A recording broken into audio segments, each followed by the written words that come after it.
Kanina, naglalakad-lakad ako papuntang bukid at may nakita akong kakaibang halaman. Tignan nyo po, ang ganda-ganda ng kulay. Pamilyar ba kayo sa halaman na ito, mga friendships? Ano ang tawag nyo sa halaman na ito sa lugar nyo?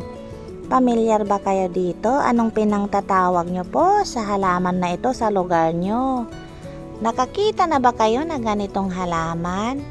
Kasi gusto ko lang malaman kung anong pangalan niya, kung ano ang pinangtatawag nyo sa lugar nyo. Kasi nakalimutan ko na. Nung bata ako, yung last akong nakakita ito. Ito yung madalas namin nakikita sa bukid ng mga kalaro kong bata. At ngayon nakita ko siya sa bukid at naalala ko na naman. Ano ang pinangtatawag nyo sa halaman na ito sa lugar nyo? Pamilyar ba kayo, friendship? Naalala ko nung bata ako, pinaglalaroan namin ng mga kalaro kong bata ang halaman na ito.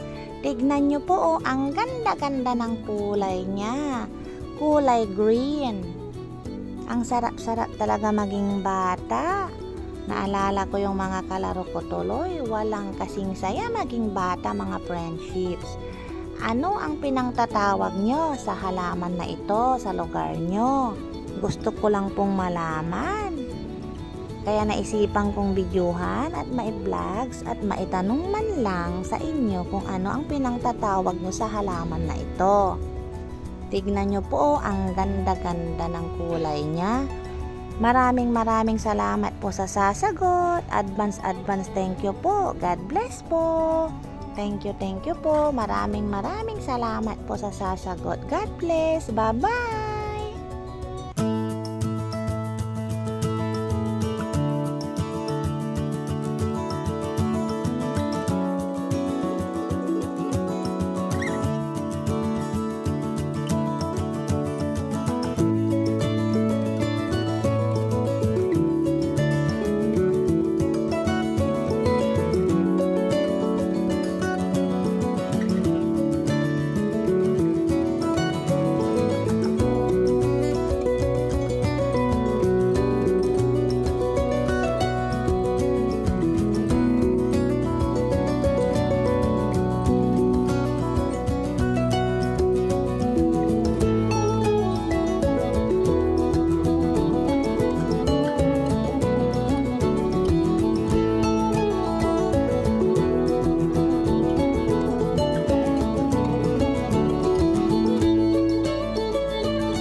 Napakarami talagang magagandang bagay sa paligid natin. I-appreciate lang natin, mga friendship, upang tayo ay maging masaya, happy.